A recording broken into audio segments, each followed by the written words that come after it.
screwdriver, toothbrush, wipes, cleansing soap, microfibers. You need to open the keyboard by removing the screw. And make sure to collect all the screws and put it on a container. Remove the back of the keyboard. Now, disassemble the parts of the keyboard.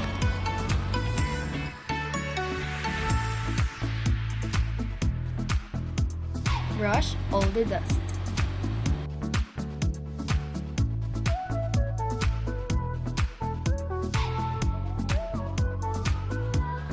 Now, clean the keyboard by using water and cleansing soap.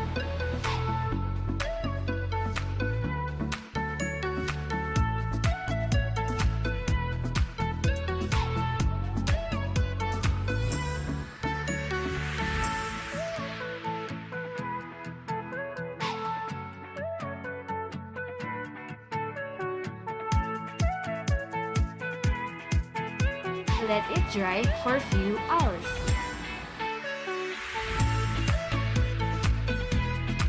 And now, reassemble all the parts of the keyboard.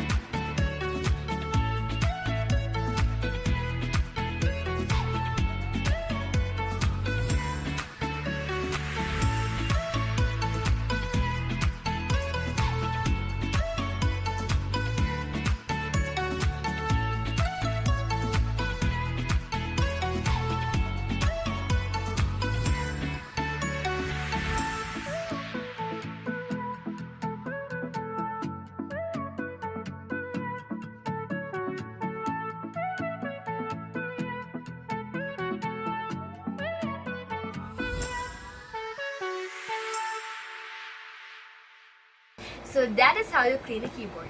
If you enjoyed my video, don't forget to give the highest grade. Thanks for watching!